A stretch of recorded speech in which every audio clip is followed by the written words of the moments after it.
Tonight on What Should You Do? You're out with friends. A man approaches you with a gun. Nobody screamed. I think we were just all in shock.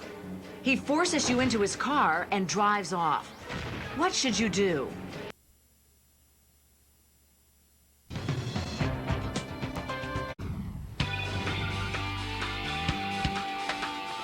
When Yolanda Woods, Dawn Killen, and Willette Collins left the gym one night at North Carolina Wesleyan College, they were just innocent girls having some fun. But they were about to lose that innocence forever. I was a cheerleader for the first time, and it was really a good year. We were cheerleading for the JV basketball team, so we were waiting for the varsity game to get ready. Dawn, Willette, and I were just going to go down, get a couple six-packs, come back to campus, slip them in the fridge, and go head on to the game. It was Willette's car. Willette was behind the wheel. Dawn sat on the passenger side. I sat in the back seat behind Dawn on the passenger side. All right, let's start this baby. But before they had a chance to pull out, a man approached the window. We thought we knew who it was. Willette rolled the window down. He demanded entry into the car. So he got in behind Willette and told us that he had escaped from North Carolina State Penitentiary. Let's keep going. So he held the gun on Willette and asked her to drive around. Drive, just go. Nobody screamed. I think we were just all in shock that we had this gun pointed at us. The gunman told them that he needed a ride to a getaway car that an accomplice of his had planted nearby. Then he would let them go. We started to drive off campus, driving past our friends. Our friends were waving at us, and I'm looking at them thinking, I'm in trouble. I have no idea why we reacted the way we did, but we just followed what he asked us to do. I'm not gonna hurt y'all. He just tried to always make us feel like if he wasn't the violent one, it was these friends that would be coming to help him, that, you know, that's who we should be fearful of. But somehow they knew that wasn't the whole story. We took a roundabout way that took us to the back side of campus, which was a wooded kind of area, and there was another car parked there. Okay, new deal. Out of the car. Out of the car. With a sinking feeling, the girls realized their ordeal wasn't over yet. Then he changed his mind and said, well, that he didn't want us to be able to get to a telephone to call the police right away, so he wanted to drive us someplace that would be remote. All right. You take these keys. So once you open this up, right? He wanted Yolanda and I to get into the trunk. And since Willette could develop more rapport with them, she was trying to be peacemaker and keep things calm, and he had her, from what we could hear, lay down in the back seat of the car. Willette, she can get in the trunk with us. We can all fit. She's gonna ride in front of me. At that point, it really worried me. No, guys, it's okay. I'll be all right. At that point, I was very fearful for Willette. Watch your heads. It was Willette's nature to be friendly, but Yolanda worried that it also made her the most vulnerable. And we could hear during that hour-and-a-half ride, Willette and him talking. And in my own thoughts of this was that the more Willette talked with him, the more of a bonding she was creating with him. And in that bond, she would trust. And that was my concern. Meanwhile, Yolanda and Dawn tried anything they could think of to escape. Yolanda and I were pulling wires in the trunk, in hopes that maybe he would get stopped for not having any brake lights. Yolanda rummaged around and found a crowbar. She hid it under her coat. And I told Dawn, find whatever you can find to use as a weapon. I can use this. Are you sure? I had safety pin, and I started straightening them out. I started taking bobby pins out my hair. I gave her the bobby pins and said, put these in your pocket. I kept the straightened safety pin in my coat pocket. The terrain changed. It got real bumpy. You could hear the brush hitting on the sides of the car as we came to a stop. The girls were terrified of what was going to happen next. Would he attack Willette? Would he try to kill them? He came to the back and opened the trunk to make sure we were still alive, because they thought maybe we had suffocated. The three of us were glad to be back together. However, we were still quite frightened. Now listen, I'm gonna be right back. Y'all stay put. As the gunman stepped away from the back of the car, Yolanda showed Willette the crowbar. Look, I found this, all right? I can use it. And she said, no, he promised me that he was going to let us go. And that was the kind of spirit she had. She had a very trusting, very open, a very warm spirit.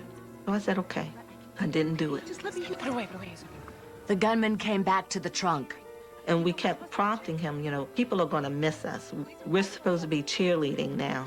Police are going to be searching for us. But it didn't seem to faze him at all.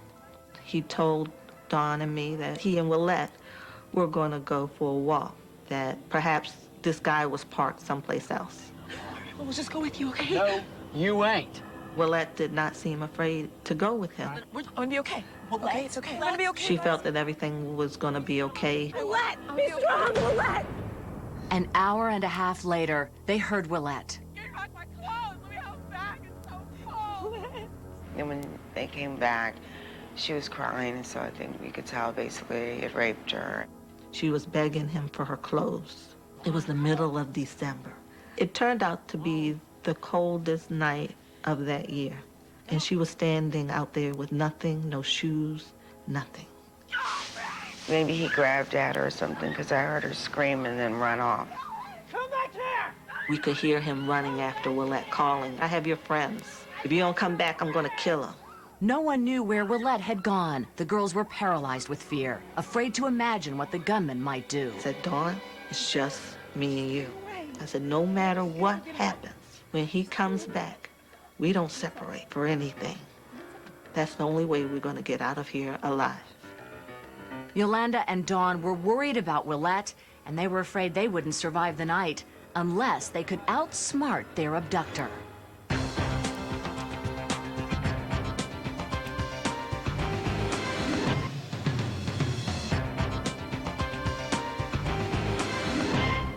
After a gunman abducted them from their college campus, he assaulted their friend Willette. Now they believed they were next. I need y'all to help me, okay? And he stood before us, shivering like a chihuahua, the way he shivered. He just asked us if we could please help him find Willette. She'd gotten lost in the woods, and he needed one of us to come, and she'd probably come if we were to call. Willette is gone. She went to go get the police. You need to let us go. You need to go on with your plan. I mean, she's gone. He said that since his friend didn't show up, that he needed to come up with some kind of way to get money. We talked him into letting us get in the car, and we would give him money if he took us back to campus. Come on, here we go. All right. This ain't enough. He said that he had had some marijuana hidden in the woods and he wanted to go and get it to sell. And Dawn and I were saying, that is a bad idea. And then the sound of his tone changed. Which one of you guys are coming out there with me? I knew that was the moment. I reached into my coat and I got the crowbar and I hit him as hard as I could in the back of his head. I kept hitting him and I kept hitting him. I wanted to keep hitting him till he fell out or till he died. He grabbed his keys and threw them, so we couldn't get the car started.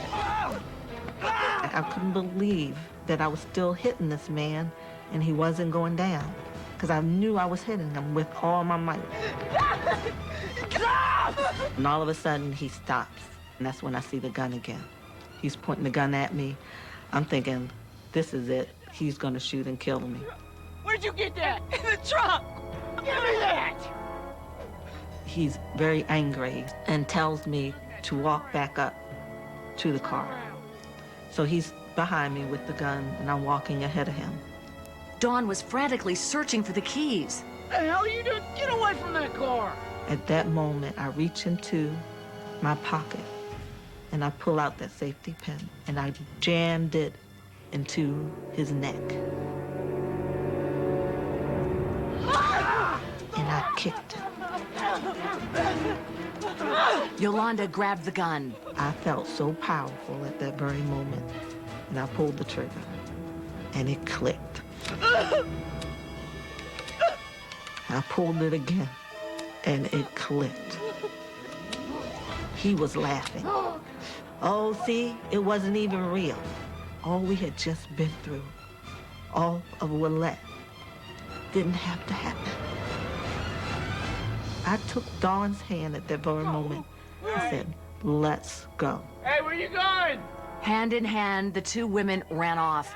They still held a faint hope that Willette had somehow managed to escape, but they knew their lives were still in danger. We could hear him coming behind us. We ran to jump into the woods. Wherever we landed, that's where we stayed. Hey! Afraid to move. We could hear him going up and down that dirt road. After a while, it got very quiet.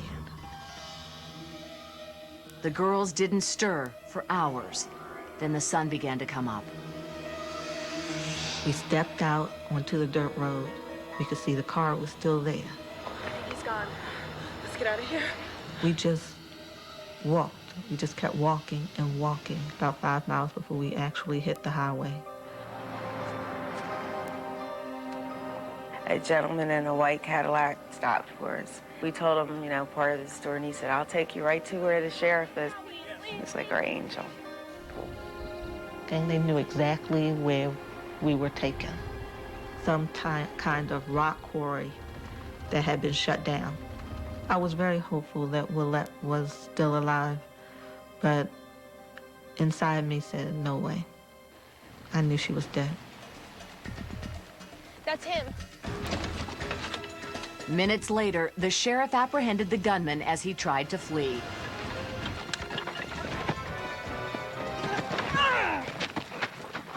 They identified him as Kermit Smith.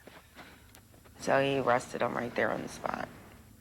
The sheriff told me that he had killed Willette. According to police, Smith had beaten Willette to death and tried to sink her body in the water-filled quarry. Police also found paraphernalia in Smith's car that indicated he planned on killing all 3 women. I was angry for a long time. I wished I had used that crowbar. I wished I had not listened to Willette. I wish I had yelled at my friends driving off campus. I wish. I mean, it was a whole lot of I wishes. Willette just stayed 18. She never grew old. She always will look the same. And that makes me sad. But the friends learned one valuable lesson they'll never forget. We gained strength from each other. I think that was what brought us through, is that we stuck together.